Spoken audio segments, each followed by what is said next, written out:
कामनाओं की पूर्ति के लिए जो हम प्रयत्न करते हैं उसका उद्देश्य होता है सुख, और सुख भी ऐसा जो शाश्वत हो। भला कामनाओं की पूर्ति से शाश्वत सुख मिल सकता है? क्योंकि कामनाएं तो तुम्हारी अशाश्वत हैं। नाशवान वस्तु व्यक्ति स्थान की कामनाएं करके तुम शाश्वत सुख को प्राप्त हो सकते हो कैसे? यही अज्ञान है। हम मनन नहीं करते भगवत वाक्यों का, इसलिए भटकते घूम रहे हैं। हम विपत्ति से निकलना चाहते हैं, पर संपत्ति प्राप्त करके। जो संपत्ति विपत्ति की जनक है, विपत्ति को पैदा करती है, जो दुख प्रदान करने वाली है, हम अपने दुख की निवृत्ति मूल दुख प्रदान करने वाले से कैसी हमारी अज्ञान वृत्ति है? जबकि शास्त्र कहता है हरि स्मृति सर्व विपद विमोक्षणम। भगवान श्री हरि का सतत स्मरण समस्त विपत्तियों से बचा लेता है। आएंगी विपत्तियां, पर इतने सामर्थ्य आपके हृदय में प्रकट हो जाएगी कि आपको परास्त नहीं कर पाएंगे। आप विचार करके देखिए, भागे घूम रहे हैं सुख और शांति के लिए, और दिशा है दुखालयम अशाश्वतम। नाशवान दुख में मार्ग में भाग रहे हैं सुख और शांति के लिए। कामनाओं की पूर्ति हो जाए किसी तरह। तुम करो अधर्माचरण, असत वार्ता, असत क्रिया, और चाहो मनमानी कामनाओं की पूर्ति असंभव। कहीं भी भाग कर चले जाओ, कहीं भी। ये बात अंदर से समझ लीजिए। अगर कामनाओं की पूर्ति सुख शांति चाहिए तो प्रणत कामदम पद्मजार्चितम धरणिमंडनम ध्येयमापदि चरण पंकजम। श्री हरि के चरण कमल का चिंतन, उनके चरणों का ध्यान और आश्रय लेकर निरंतर उनका स्मरण, प्रणत कामदम। जो इन चरणों का आश्रय ले लिए उनकी सारी कामनाएं पूर्ण हो गई, अर्थात उनको ऐसा सुख मिला कि कोई कामना ही नहीं रह गई। प्रभु के चरणों से विलग होकर के आज तक कहीं कोई भी सुख और शांति प्राप्त नहीं कर पाया। भटकने की जरूरत नहीं है, भागने की जरूरत नहीं है, किसी के आशीर्वाद की जरूरत नहीं है। खूब नाम जप करो, धर्म से चलो, दूसरों को सुख देने की भावना करो, तुम्हें दुख का मुंह नहीं देखना पड़ेगा।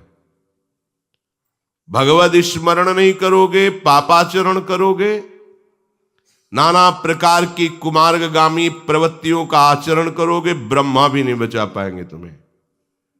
अवश्यमेव भोक्तव्यम, जिन्होंने ब्रह्मा को भी प्रकट किया है, ब्रह्मा भी जिनके शासन में, उनके वचन है अवश्यमेव भोक्तव्यम कृतम कर्म शुभाशुभम।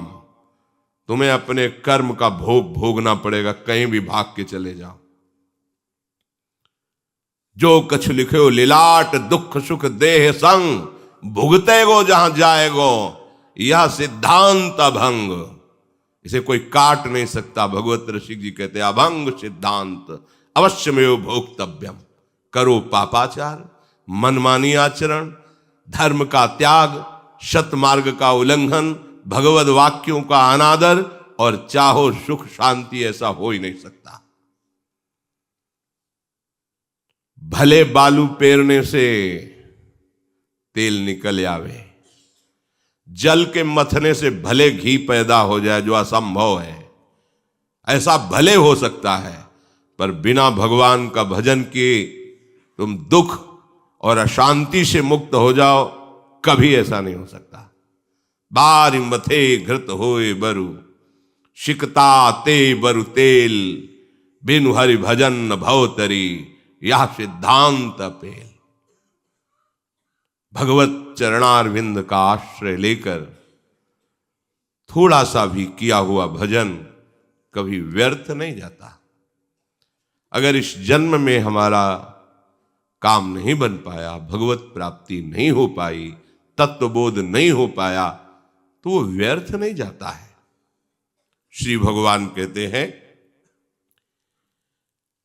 अगर उसकी कोई वासना फंस गई और मेरी प्राप्ति नहीं हुई तो मैं उसी उत्तम लोगों को, जहां प्राकृतिक सुख की भरमार है, दिव्यता है सुखों में, वहां भोगने के बाद श्रीमान कुलों में जन्म देता हूं। वहां भी भजन का प्रभाव समस्त भोगों से अरुचि पैदा करके उसे वहां से जहां साधन रुका था उसी साधन में लगा देता है और वो इस जन्म में भगवत प्राप्ति कर लेता है। यदि किसी वासना का उसने आदर नहीं किया और भगवत प्राप्ति नहीं हो पाई तो अगला जन्म भगवान के भक्तों के घर में होता है, तपस्वियों के, ज्ञानियों के, जहां जन्म से ही भागवतिक संस्कार, उसे स्वर्ग नहीं जाना पड़ता, उसे वो विशेष सामग्री नहीं मिलती जो भजन में बाधा पहुंचा दे। सीधे संयोग भजन का और बहुत शीघ्र उसका जो साधन पीछे था वही प्रकाशित हो जाता है और वो अपने मार्ग में चलते हुए प्रभु का साक्षात्कार करता है, तत्वबोध प्राप्त करता है। भजन अगर नहीं हुआ जीवन में तो कोई भी इतना महत्वशाली नहीं है कि वो अपनी पूर्व जन्म की पढ़ाई को आगे से शुरू कर दे। डिग्री पढ़े थे, मरे, फिर ककारा पढ़ना पड़ेगा। ऐसा नहीं कि वह डिग्री से शुरू होगा कि आप हाई स्कूल पास हो गए, अब यहां से 11-12 की पढ़ाई शुरू होगी। नहीं, वही फिर का खागा। आपने 10 अरब रुपए बैंक के जमा के मर गए तो फिर 1-1 रुपए जोड़ने पड़ेंगे अगले जन्म में अगर मनुष्य शरीर मिला। लेकिन इसमें ऐसा नहीं। आप जितनी भूमिका पे पहुंच चुके हैं भक्ति की, भजन रूपी संपत्ति जितनी आपने कमा ली है, बिल्कुल सुरक्षित, पाई भर उसमें घाटा नहीं लगेगा।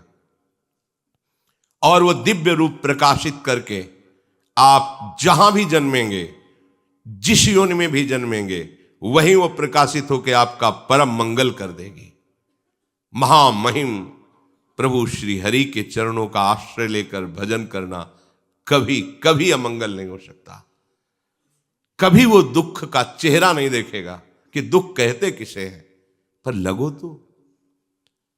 अगर भजन में नहीं लगोगे, साफ बात है, कहीं भाग कर चले जाओ, तुम्हें ठौर नहीं मिलेगी, शांति नहीं मिलेगी।